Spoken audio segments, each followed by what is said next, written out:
what would lead a company to think, I've got a process probably, and now I think I need to be considering putting this online? What kind of what are the sort of factors that an organisation might be seeing that means that they probably think it's time for software? Hedda, are you happy to take this one first? Yeah, I mean, obviously I'm not sitting here receiving loads of requests for software, so I'm interested in what you see at the point at which people come to you. But what we see is essentially sort of two core drivers for why people think they need software. One is a very powerful driver, and the other one's a pretty unhappy driver. So the powerful driver is very much that they've got a process in place that's kind of working, but the administration of it is now clunky. It might have been run off Excel spreadsheets. I mean, I did work with one major investment banking company that ran a 900 people appraisal system off a spreadsheet. And, you know, that is a nightmare for somebody to do. And of course, if you're doing that, then using software is obviously the next stage to manage it, but also to get you data so that you can analyze the data and use the content. So there's clearly a positive reason there. Unfortunately, there's also a negative reason that drives people to think they need software, and that is when they think software will fix the problems that they have with performance management. If they're not managing performance well, as managers, as leaders, as an organization, putting in a piece of software, in reality, in my experience, is unlikely really to change that. It could if they opted to completely rethink what they were doing at the time.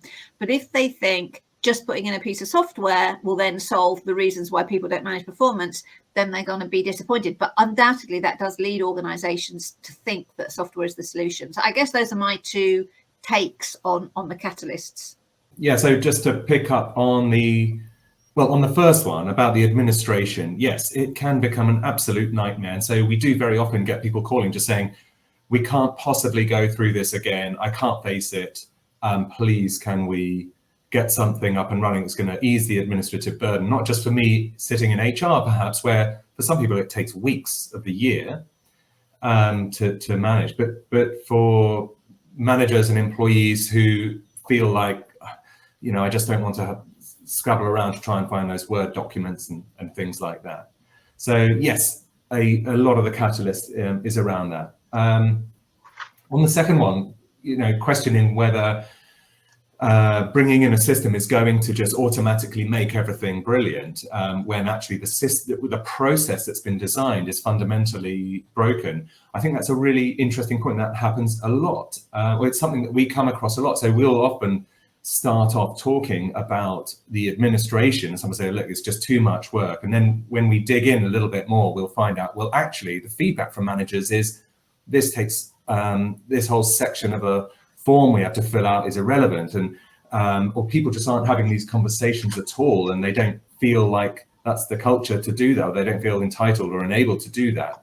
And so we often end up having those sorts of discussions with our clients, which is why we put a huge emphasis on the customer success side of the business. So it's more than just software. And in fact, in some cases, we would recommend that a client goes to talk to someone like you, Hedda, to go and make sure that everything is all, that everyone is on board and understands what actually those conversations should be like before trying to support and automate that process. So yes, that is a really important point. And some of the other catalysts or the sort of triggers, I would say, could be something like an employee engagement survey where they'll find, let's imagine a large organization of 10,000 people. You find that the graduate fast track program that runs for 2 years, that after 2 years actually find, huge amounts of churn at that level. And the survey tells you, well, actually, it's because I'm young, I'm ambitious, I'm not having the kind of, I can't see the career path for me here. There's dead wood. I can't get ahead within this organization. Then, that obviously, then that survey might then lend itself to some consultancy or other work that you might do, perhaps, Hedda.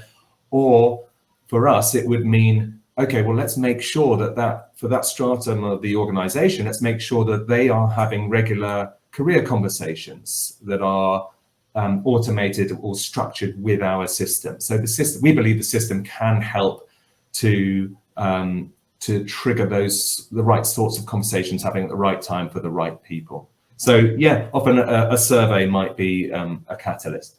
I think that's a really interesting point, Roly. And I guess the other thing that organizations might be aiming at, especially once they've kind of crept over, say, the 100, 150 employee mark, is trying to create a consistency of experience for the workforce. Now, obviously, every manager is going to do it in their own way. But I think a well thought out process does at least support managers in having a consistency of what's happening, and enables all colleagues really to kind of have a basic understanding of this is what my performance conversations should be like, whatever that might be with the system.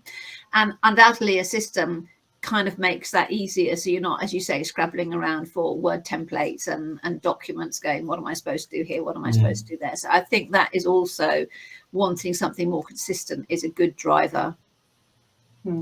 Yep. I think before we move on just to the next question, just an observation I'd make, and I think it picks up on both of your things, is often performance management is actually culture change and change management in reality as well. Because as you said, Hedda, if an organisation simply thinks that by putting software in, they're going to solve some fundamental issues with going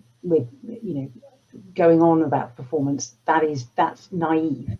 And so we do tend to, as Roly said, get involved in conversations about what else goes alongside the software. What do you need to be thinking about the communications around this? Do you need to be thinking about the program management of it?